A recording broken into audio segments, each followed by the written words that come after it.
ফুটি দিয়েছে, দেখি দেখি এদিকে কি গয়না পরেছো? এ হয়নি তো, সে পূজারে হয়ে যায়নি তো?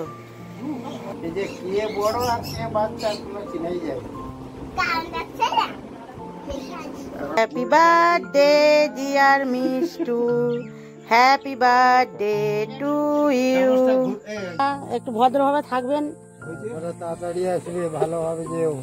হ্যাঁ হ্যাঁ চলো চলো হাসি খেয়ে নেবে একটু করে। হ্যাঁ হ্যাঁ। নমস্কার, কেমন আছেন সবাই? বাঙালির ঘরোয়া রান্নাঘরের লাইফস্টাইল চ্যানেলের নতুন একটি ব্লগে আপনাদের অনেক অনেক স্বাগত জানাই। আজ আমার টাইটেল আর থাম্বনেল দেখে আপনারা তো বুঝতেই পেরেছেন ভিডিওটা আজ কি হতে চলেছে। হ্যাঁ, আজ আমরা মুম্বাই চলে যাচ্ছি। তো এটা তার আগের দিন সন্ধেবেলা একটু এসেছি পার্লারে নিজের একটু ট্রিটমেন্ট করতে। কিছুই ট্রিটমেন্ট না, একটু চুলটা কাটলাম। অনেক দিন হেয়ার কাট করা হয়নি, এইবারে খুব ইচ্ছে হলো।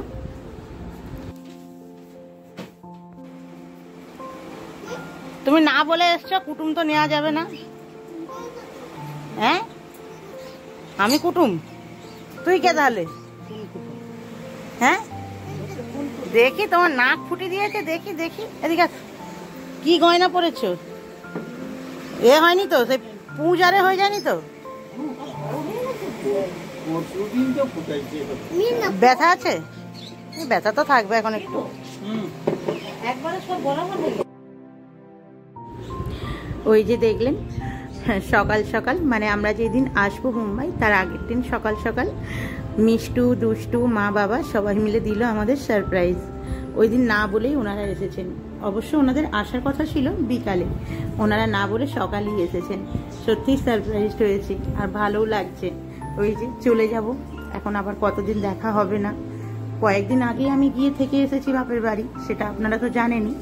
তো বাবারা এসেছে, অনেক কিছু নিয়ে এসেছে বাবার বাগানের, অনেক রকমের সবজি। তার উপর মুম্বাই নিয়ে যাওয়ার জন্য দিদির জন্য কিছু জিনিসপত্র আর আমার জন্য সব আলাদা আলাদা করে এনেছে।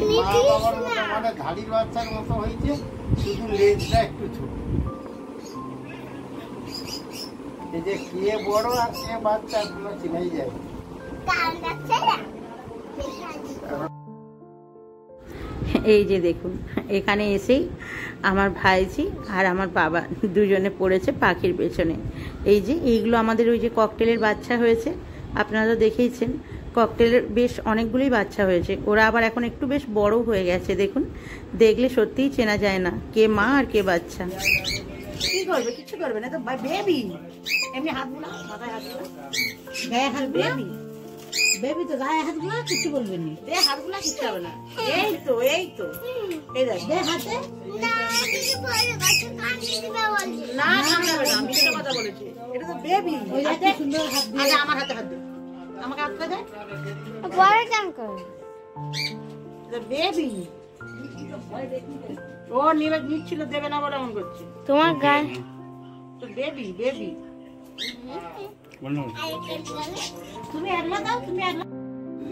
কালকেই চলে যাব, মনটাও যেমন একটু খারাপ তেমন আবার বেশ ভালো কাটলো জানেন আজকে সারাটা দিন ওদের সাথে।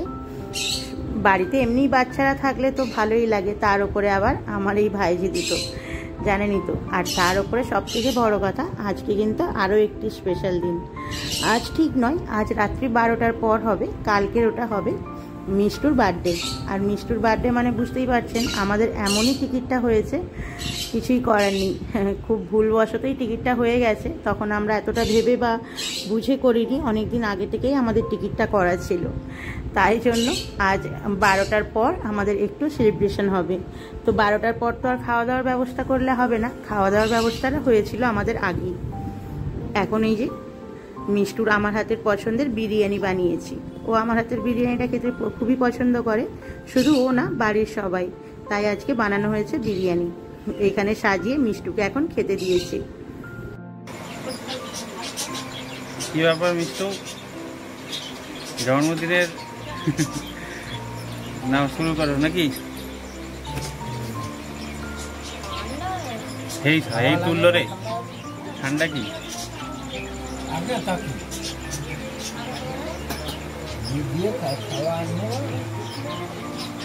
মাংসটা উপরে তুলে দাও ভালো করে।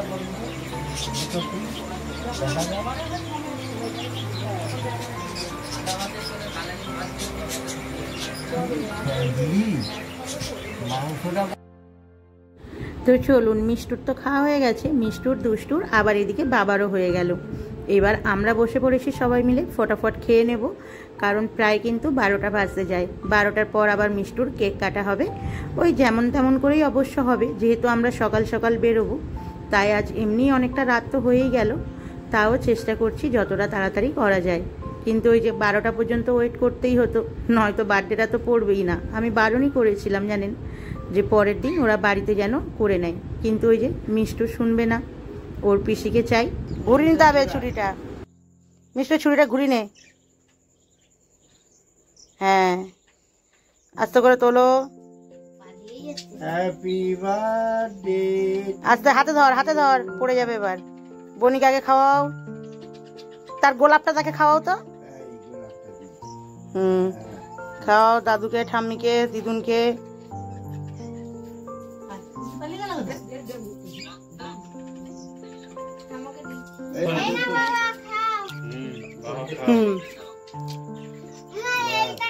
যা মামাকে খাওয়া, মামাকে, মামাকে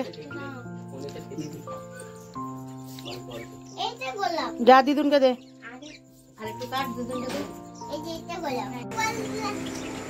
নাও বার্থডে চকলেট। দুষ্টু, এই যে এদিকে দেখো। হ্যাঁ, নেন। ও আগে দেখে নিয়েছে। এটা তো কখন দেখলো? হ্যাঁ, বলছিল তো। না না, দেখেন, দেখে এটা পরে তুলে দাও আমাদের। ওই যে বললাম আমরা খুবই সকাল সকাল বেরোবো, এটা হলো আমাদের যাওয়ার দিন সকালে। এই যে দেখুন, আমরা খুব সকাল সকাল রেডি হয়ে গিয়েছি। এর মধ্যে কিন্তু সব দু মা মিলে রান্নাবান্নাও করে দিয়েছে, একটু খাওয়া দাওয়াও করেছি, প্লাস রাস্তায় খাওয়ার জন্য একটু টিফিনও নিয়েছি। সব কিছু করে আমরা তাড়াতাড়ি, মানে ওই 9টা সাড়ে 9টা নাগাদ আমরা বাড়ি থেকে বেরিয়েছিলাম। এই যে এখন চলছে প্রণাম পর্ব আর আদর করার পর্ব। আবার এখন আপাতত একটি বছরের জন্য কারোর সঙ্গে আর সামনে থেকে দেখা হবে না।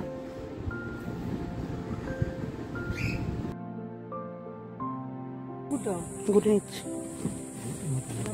দুষ্টু, টাটা টাটা, একটু ভদ্রভাবে থাকবেন।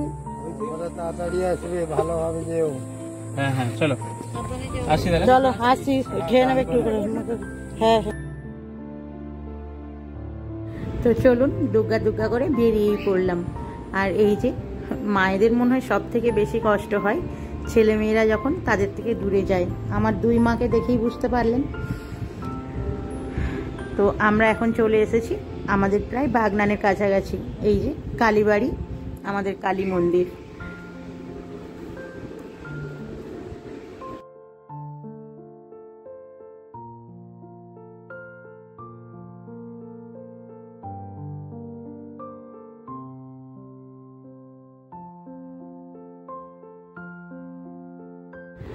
তারপর আর কি বাগনান থেকে লোকাল ট্রেন ধরে আমরা এখন যাচ্ছি হাওড়ার উদ্দেশ্যে। আমাদের ট্রেনটা আজ আছে হাওড়া থেকে। তবে অনেকগুলোই যেহেতু ব্যাগ ছিল, তারপরে সাথে আমাদের ওই যে পাখি, তো যেতে একটু প্রবলেমই হতো, কিন্তু আজ একটু ভালো হয়েছে।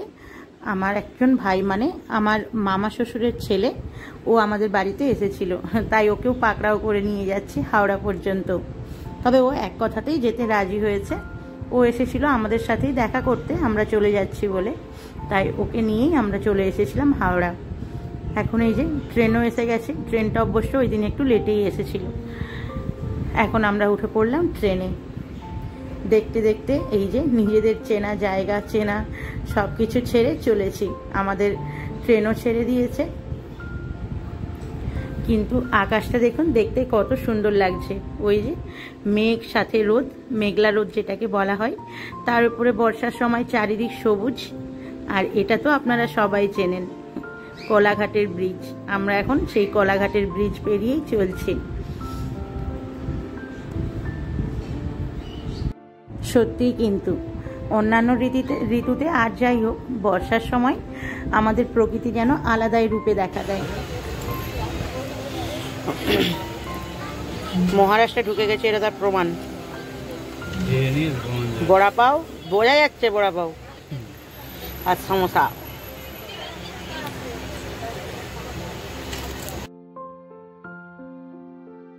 আমাদের হাতের খাবার দুটি দেখে বুঝতেই পারছেন আমরা ঢুকে গিয়েছি মহারাষ্ট্রের মধ্যে। হ্যাঁ, মহারাষ্ট্র ছাড়া এই বড়া পাও আর সিঙ্গারা খুব বেশি কিন্তু কোথাও পাওয়া যায় না, যদিও পাওয়া যায় সেটা খুবই কম। এই যে প্রথমে আমাদের ট্রেনটি ওই যে গুহার মধ্যে থেকে আসলো। এইদিকে কিন্তু বেশ কিছুটা মানে গুহা থাকে, বেশ কয়েকটা, কিছুটা বলবো না, অনেকগুলোই গুহার মধ্যে দিয়ে ট্রেনগুলো যায়, বেশ ভালোই লাগে। তার উপরে এরম পাহাড়ি সব কিছু দেখুন, এখানে তো পাহাড়ি এলাকা, তার মধ্যে এই যে জঙ্গল গাছপালা, সেইগুলোই বৃষ্টির সময় সত্যিই কি দারুণ লাগছে দেখতে। তার উপরে মহারাষ্ট্রের বৃষ্টি, বুঝতেই তো পারছেন এই বৃষ্টি কেমন হয়। ফোন করিস নি? আমি বলছি কেন, বললাম তো জামাইবুকে, বললাম তো জামাইবু তো এতে চলে এসছে, এতে কোথায় যেন বলছিলাম, এতে খালি নামগুলো ভুলে যাচ্ছে।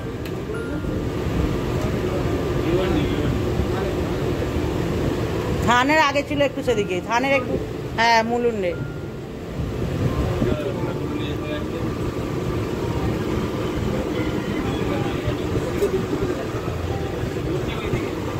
আবার হচ্ছে এক্ষুনি ভালো বললাম যে ব্যাগগুলো নিয়ে ঢুকবো, ওই জন্য বৃষ্টি হচ্ছে না। দেখেছেন এখানে রাস্তাঘাট দেখেই নিশ্চয়ই বুঝতে পারছেন ঠিক কতটা পরিমাণে বৃষ্টি হচ্ছে। এখানে কিন্তু দিন রাত এরম বৃষ্টি হতেই থাকে। তারই মধ্যে যেহেতু আমাদের কাছে ব্যাগ ছিল, জামাইবাবুকে ডেকেছিলাম, উনি দোকান থেকে ফেরার পথে আমাদেরকে নিয়েই একেবারে ফিরলেন। এখন আমরা চলে এসেছি আমাদের একেবারে বাড়ির সামনে। হ্যাঁ, এইখান থেকে আবার হ্যান্ড ওভার হয়ে গেল। সোনুকে ডেকে নিয়েছি, মানে আমার দিদির বড় ছেলে, জামাইবাবুকে ছেড়ে দিয়েছি, ও আমাদের বাড়ি পর্যন্ত পৌঁছে দিয়ে গেল। তারপরে বাড়িতে এসেই এইখানে যে দেখুন কেমন ব্যবস্থা করা হচ্ছে এনাদের। হ্যাপি জার্নি হলো? হ্যাঁ, জার্নি হ্যাপি হলো না খারাপ হলো?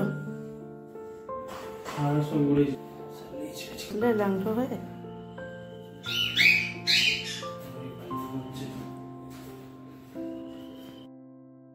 ওই দিন যেহেতু আমরা বেশ অনেকটা রাত্রি বাড়ি এসেছিলাম, তাই ওই দিন বাড়িতে আর রান্না করা সম্ভব নয়। আর যেহেতু আমরা প্রায় 1 বছর পরে এলাম বাড়িতে, বুঝতেই পারছেন আবার সব কিছু প্রথম থেকে নতুন করেই শুরু করতে হবে। তাই জন্য ওই দিন দিদি রান্না বান্না করেছিল, দিদির কাছেই খাওয়া দাওয়া করার ব্যবস্থা হয়েছিল। এখন এই যে আমরা বাড়িতে আগে আমাদের পাখিগুলোকে ওদের জায়গা মতো রেখে চলে এসেছি খাওয়া দাওয়া করার জন্য। একেবারে ফ্রেশ হয়েই এসেছি, এখান থেকে শুধু খাওয়া দাওয়া করে আজ গিয়ে একদম আগেই শয্যা নেব, তারপরে যা হবে কাল থেকে দেখা যাবে। এই ফ্ল্যাটটিতে আমরা বাড়ি যাওয়ার বেশ কিছুদিন পর দিদিরা এসেছে। আমরা থাকায় আগেরবার পুজোটা হয়েছিল, কিন্তু তাই জন্য দিদি ওর বাড়ির সব কিছু নতুন নতুন জিনিসগুলো আমায় ঘুরে ঘুরে দেখাচ্ছে। তারপরে দেখতে দেখতে এদিকে খাওয়ারও চলে এলো, রাত্রিও হয়ে গেছে। এখন তাড়াতাড়ি করে খেয়ে গিয়ে শুতে পারলেই হয়।